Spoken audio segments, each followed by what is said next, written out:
Hello guys, my self doctor Hemant Kumar Meena, BAMS student from NIA Jaipur. तो चलिए guys start करते हैं आज की वीडियो। गाइज आज की वीडियो में हमारा टॉपिक है दर्शन निरूपण पदार्थ विज्ञान एवं आयुर्वेद के इतिहास सब्जेक्ट का जो सेकंड चैप्टर है उसके बारे में आज की वीडियो में डिस्कस करेंगे।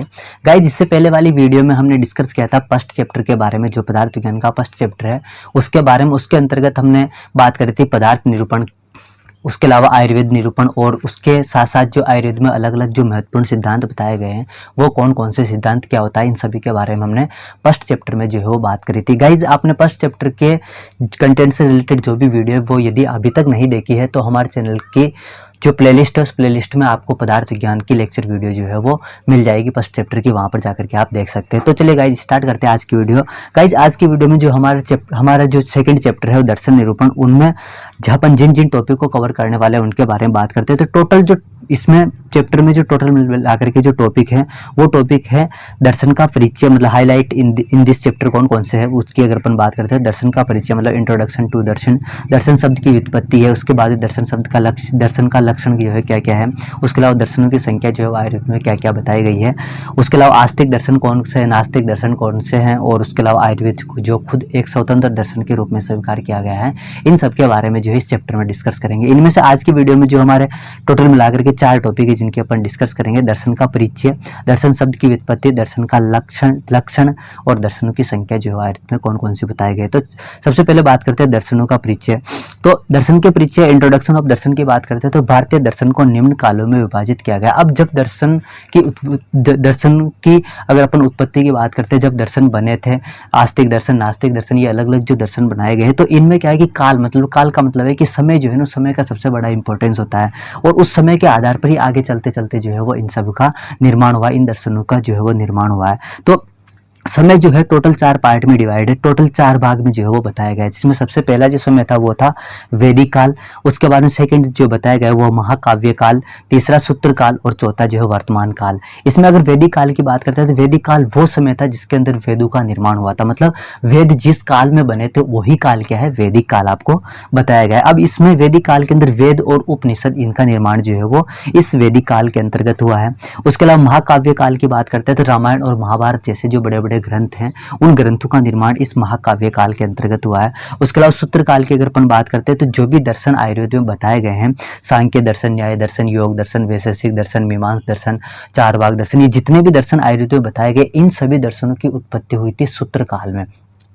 सूत्र काल में इन सभी दर्शनों की उत्पत्ति होने के कारण इस सूत्र काल को जो है वो सबसे महत्वपूर्ण काल माना जाता है। भारतीय दर्शनों के अंतर्गत सबसे महत्वपूर्ण काल, बहुत बार जो है वो आपको शॉर्ट आंसर टाइप क्वेश्चन में जो है पूछ लिया जाता है कि भारतीय दर्शन का सबसे महत्वपूर्ण काल कौन सा था, तो आपको बताना होगा वहां पर कौन सा काल बताया गया है। सूत्र काल जो है वो इंपॉर्टेंट है, क्यों? क्योंकि भारतीय दर्शन की उत्पत्ति जो है इसी काल में हुई है। उसके अलावा वर्तमान काल की अगर अपन बात करते हैं तो राजा राम मोहन राय के बाद से लेकर के जो अभी तक का समय है उसको अपन क्या बोलते हैं, वर्तमान काल के नाम से जानते हैं। अब वैदिक काल के अंदर अगर वेद की बात करें तो टोटल वेदों की संख्या जो है वो आयुर्वेद में 4 बताई गई है, ठीक है, जिसमें अगर अपन बात करते हैं ऋग्वेद, यजुर्वेद, सामवेद और अथर्ववेद। अब जो आयुर्वेद है वो किसका पार्ट है, अथर्ववेद का ही पार्ट है। इसके अलावा वेद की अगर अपन बात करें, वेद ज्ञान के सागर हैं, दर्शन से ही ज्ञान को जाना जा सकता है। अब अगर वेद की बात करते हैं तो वेद जैसे एक समुद्र जो बहुत बड़ा होता है, उस समुद्र को अगर अपन एक तरह से समझ सकते हैं, एक पूरे के पूरे समुद्र को वेद समझ सकते हैं, और दर्शन तो एक छोटी सी चीज है जिसके माध्यम से उन वेदों से ज्ञान की प्राप्ति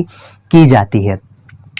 उसके बाद में अगला पॉइंट वेदों के लिए अपन देखते हैं तो वो है कि वेद भारतीय दर्शन के प्रथम ग्रंथ है। मतलब जब भारतीय ग्रंथों को लिखा गया था तो उन ग्रंथों के निर्माण की प्रक्रिया के दौरान जो सबसे पहले ग्रंथ बना गया था वो था वेद। मतलब वेद जो है प्राचीनतम ग्रंथ है, सबसे पुराने ग्रंथ जो है वो कौन से भारतीय संस्कृति के अंदर, वो है वेद, ठीक है। उसके बाद में अगर उपनिषद की बात करते हैं तो गुरु के, अब उपनिषद क्या होता है कि मान लो कि कोई भी गुरु है, उस गुरु के समीप में बैठ करके उनके उपदेशों को आप सुन रहे हो, और उनके उपदेशों को सुनना ही क्या कहलाता है, उपनिषद कहलाता है। उपनिषद मतलब गुरु के समीप बैठकर उनके उपदेशों को सुनना।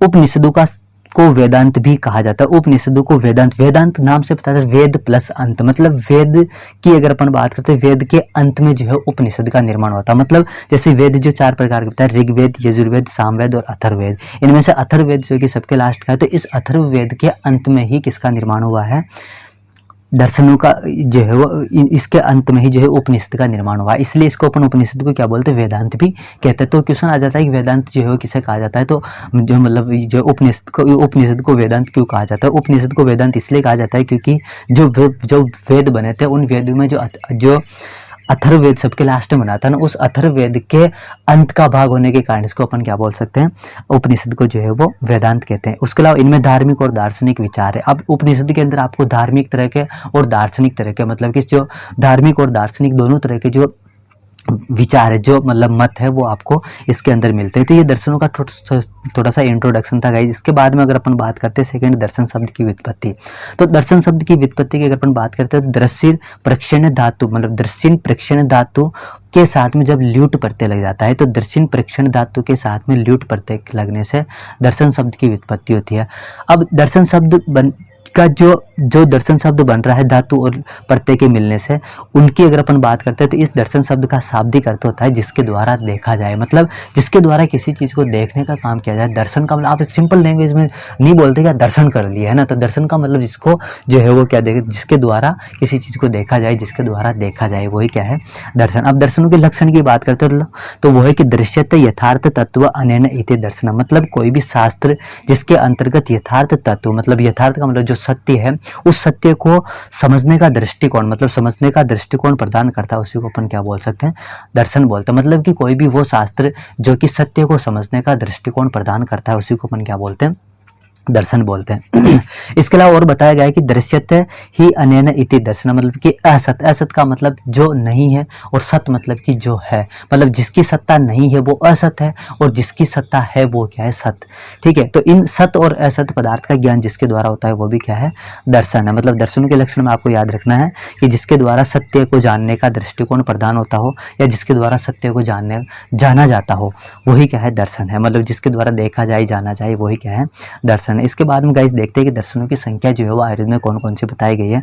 तो सर्व दर्शन संग्रह, मतलब अलग अलग मत है जिसमें अगर अपन सर्व दर्शन संग्रह के ग्रंथ जो है, सर्व दर्शन संग्रह ग्रंथ के अनुसार अगर अपन बात करते हैं तो 16 जो है वो टोटल दर्शनों की संख्या बताई। लेकिन अगर मूल स्त्रोत वेद, अब हमने कहा था कि दर्शनों का जो मूल स्त्रोत है वो क्या है, वेद है। तो वेद के अकॉर्डिंग जो दर्शनों की संख्या बताई गई है वही अपने लिए इंपॉर्टेंट है, मतलब वही आपको जो है वो माननी है, क्योंकि ज़्यादा इंपॉर्टेंट जो है वही है, ज़्यादा जो सर्वसम्मत जो है वही चीज़ मानी गई है। तो मूल स्त्रोत वेद के अनुसार दर्शनों की संख्या 2 बताई गई है, जो कि मुख्य रूप से आस्तिक दर्शन और नास्तिक दर्शन। अब इनके जो सब डिवीजन है वो है कि आस्तिक दर्शन जो है वो टोटल 6 प्रकार के बताए गए आयुर्वेद में, और नास्तिक दर्शन जो है वो 3 प्रकार के बताए। अब आस्तिक दर्शन में 6 कौन कौन से, सांख्य दर्शन, वैशेषिक दर्शन, न्याय दर्शन, योग दर्शन, मीमांस दर्शन और वेदांत दर्शन।